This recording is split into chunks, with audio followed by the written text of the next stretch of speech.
Hello everyone, welcome to the channel, and today we're going to be talking about 3 ways that you can begin to develop a successful mindset. So this video is part 1 of a 3-part series about moving forward in life. I recently just noticed that a lot of people in general are feeling lost. I've been seeing it on Reddit, conversations, a lot of things on my YouTube feed are all talking about how there's a lot of people that are feeling lost right now. They're feeling lack of direction, lack of purpose, meaninglessness, and it's leading to lots of negative effects mentally, and it's just not overall good for anyone.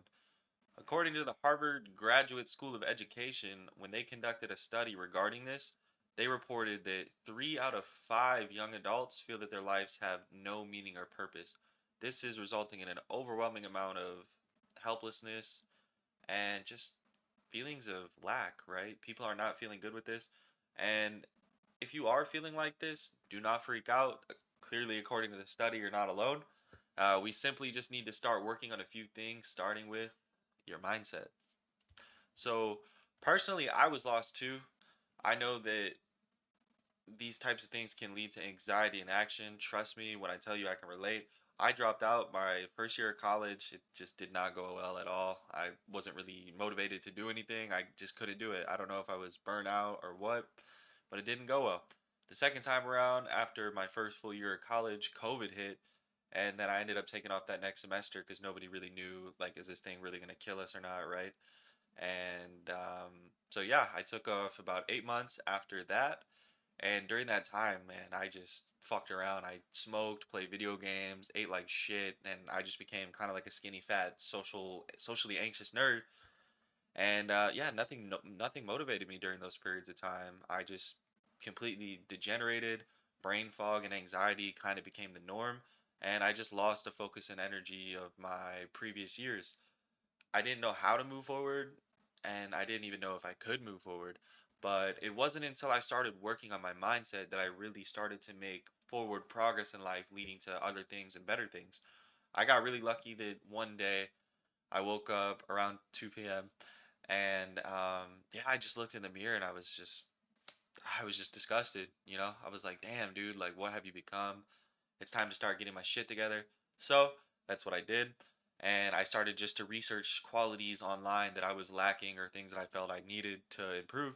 And that was things like charisma, confidence, consistency, motivation. And I began practicing what I learned from these people online. And honestly, I owe a lot of my growth to just random people on the internet. And what I learned forever changed my life. It brought me to this beautiful place that I never even knew was possible. I really hope that I can be your random internet person today and that I can help provide you with some guidance towards moving in the right direction in your life. In this video, I'm going to be teaching you what a mindset is, why you should develop it, and how to begin developing yours. So first of all, we want to begin with improving our mental health. So the mindset is really just what you need to move forward, right? These are the things that are going to help you become the person you want to be, become successful, and we need to start with the mental health.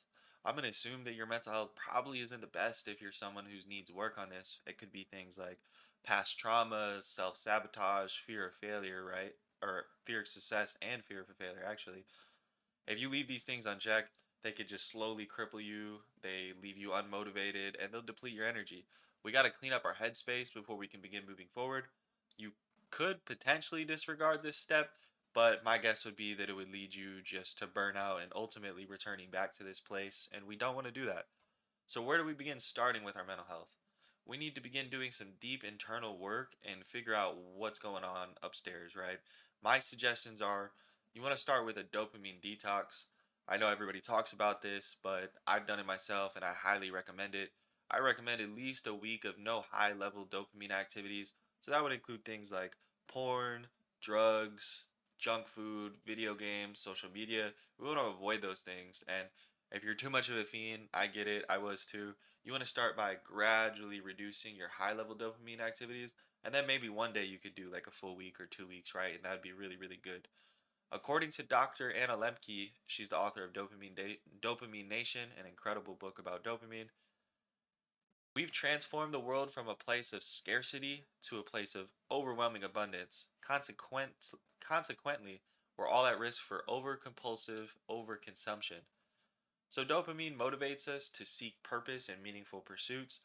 And the truth is that most of our modern lives consist of lots of easy, non-productive, high-level dopamine activities, and that's not good. It just leads to not having motivation, lack of discipline, and potentially other mental health issues. It really comes down to your choice here. Do you want to scroll TikTok for 4 hours a day, or do you want to start making some progress on life? I think we know what the right answer is there. The next thing that I'd like to recommend for your mental health would be develop some healthy habits. This honestly goes hand in hand with the dopamine detox because if you're reducing some of the unhealthy dopamine things, you're going to have a lot more free time on your hand. So why not throw in some healthy habits? One great example is physical exercise. According to Nelson 2019, exercise is one of the most common recommendations to improve mental health. According to multiple studies, regular exercise is shown not only to help with physical fitness, but to relieve stress, improve sleep, and decrease symptoms of both anxiety and depression. This habit was certainly the game changer for me. That day that I told you I looked in the mirror and I was just disgusted with myself, I bought a gym membership that day. I got myself consistently going, I think maybe 3, 4 days a week. I started pretty low, but then I gradually increased it. And I ended up getting into the shape good enough to where I was able to return to college and play for my soccer team and be fine, not be just completely tired and out of shape, right? It I think this is what sparked the change in my life. Hopefully, it could be the same for you. But there is also other healthy habits that you could include with that, and that would be reading, journaling, gardening, and meditation. Just start one healthy habit today and see what type of change it can make in your life. Also, consuming my content does technically count. I think so. The last thing that I'd recommend for your mental health is going to be therapy and counseling. Sometimes seeking professional help can greatly accelerate our progress as far as figuring out what's going on. However, I also do know that sometimes it can take a long time to find the right therapist if you do find one, and it can also be very costly. So, another alternative that I would recommend would just research mental health online. Go to YouTube. They have legitimate Harvard lectures that break down everything, whether it's any mental illness, depression, anxiety, schizophrenia, and they break it down with like a lot of the science. They can be kind of long, but they do tell you what's going on and how you can fix it in a pretty clear and research-backed way. Also, you could look up Therapy in a Nutshell. She's great. She has lots of modules or like step-by-step linear progression of how to work on things like anxiety, depression, motivation, attachment, all kinds of things. Personally, I realized I was super depressed, super anxious, and burnt out. This led me to seek the resources to fix that. But the key thing you want to the key thing you want to remember is you don't want to make this your personality. If you're someone who's depressed, acknowledge that. But you're acknowledging, yes, I have depression, and now I'm moving towards fixing that. I'm not going to let it stop me anymore. You don't want to be who someone's like, oh, I'm depressed, so that's my excuse for not getting off the couch and starting what I know I need to get done, right?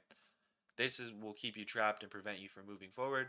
Just keep moving forward, keep making the good decisions. Don't make it your identity. Speaking of identity, we want to start to define our identity. Now that we have done some deep work on our mental health, we're in a much better place to begin working on our identity or our self concept. Without a proper identity, it's going to be really hard to expect success. According to Psychology Today, when you look within, you can distinguish yourself from your surroundings, allowing you to become more self aware. People who know themselves make decisions for themselves automatically. It does take hard work and dedication to find meaning and purpose in life, and we want to begin by defining our ideal identities. If your identity doesn't consist of someone who is a hard worker, it's going to be a lot harder to do the hard work.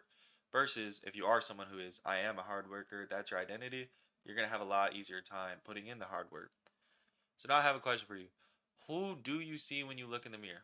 No worries if you're having an identity crisis. The exciting thing is that you can start improving your identity. And my suggestions for developing your identity are question potential expectations. Lots of times we go through life and sometimes we get expectations placed on us that we might not even really be aware of, right? It's just a gradual thing, whether it's society, family, relationships. We want to ask ourselves, are we doing what we want or what other people want? Do I want to go to college or do my parents want me to go to college? Now, obviously, college could be a great idea for anybody. I'm not disparaging college. But if you don't want to go to college and you go because your family wants you to or whomever, are you really going to put in your best effort if you don't care? You're probably going to half-ass it, and it might just be a waste of time. It might be a better idea to just wait, figure some things out, and then go once you have the direction, right? The main important thing is you want to be working on something that you're aiming upward and it's meaningful to you, right? The next thing that I recommend for your identity is to define your values. And that includes things like what do you believe in? What do you care about? These are going to greatly influence your behavior because if you see yourself as someone who works hard, you're going to probably work hard. If you see yourself as someone who works lazy, that'll probably be your excuse, right? If you think of yourself as, oh, I'm just lazy or oh, I'm just anxious, just stop.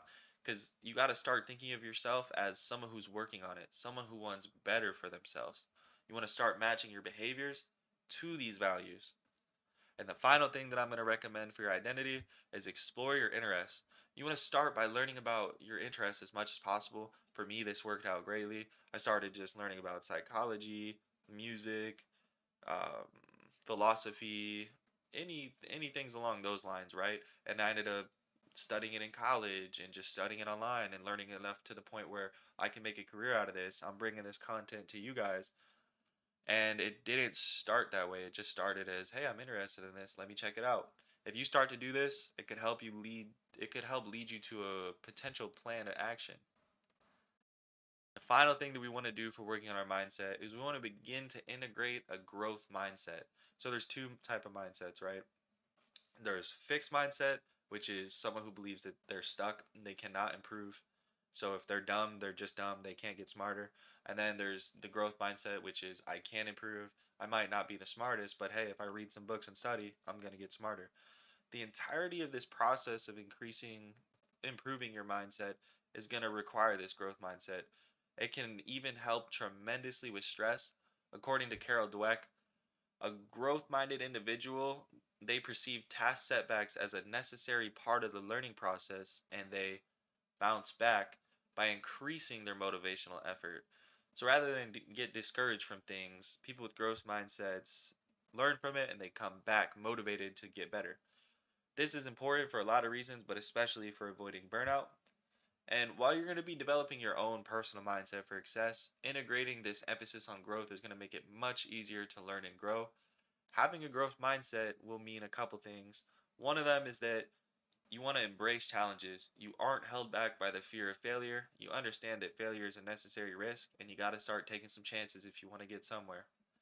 The second thing is that you want to understand that effort leads to change. Some people won't put in the effort because they feel that they're stuck. They have fixed mindsets.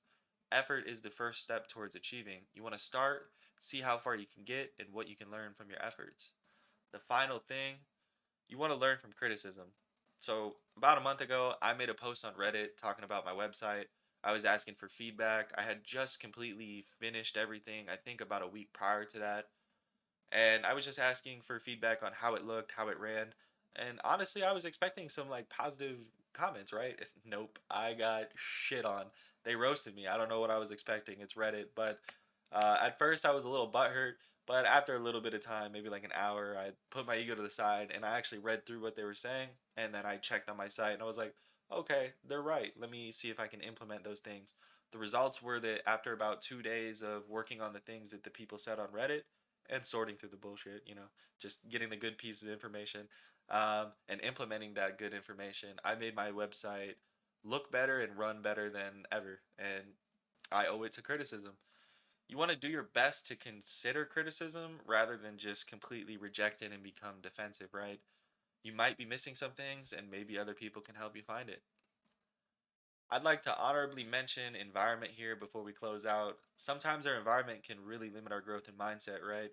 If you live in a place that doesn't have a lot of hope, it's kind of depressing, people don't really give a fuck about their futures, it could be hard to develop this mindset. Now, it's not impossible, but if that is the type of thing that you find yourself in, the type of environment, it's not the best, consider changing it. If you can completely move, awesome, that'd be great.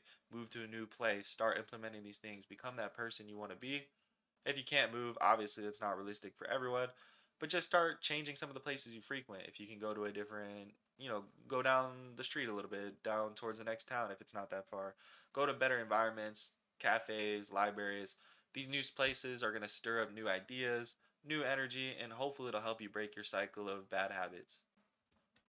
So, to wrap up here, this is the first part of the three-part series of moving forward in life. Today we talked about our mindset. Remember, we want to work on that, having a growth mindset.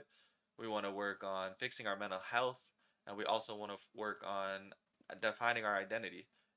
I think that if you implement all the things that I talked about today in my video, you're going to start to see some progress, stay consistent, and once you develop the right mindset, the question changes from what can I do to how can I do it? Because the truth is, you've always been capable. After all, you are the one that's developed this mindset. You dug yourself out of the hole that you were in. Now the question really becomes, how much are you willing to endure? I hope you guys found this content today to be inspiring, insightful. I hope you got some ideas for things that you're going to start working on. As always, make sure you let me know in the comment section below if you got any questions or any thoughts. Hit that subscribe button if you haven't yet, and make sure you check out the blog if you're trying to implement a good habit of reading. I got some good stuff for you to read on my blog. It's the same type of stuff on here. Anyways, again, I just want to say I appreciate y'all popping in with me, and I'll catch you in the next video. Take care, everybody.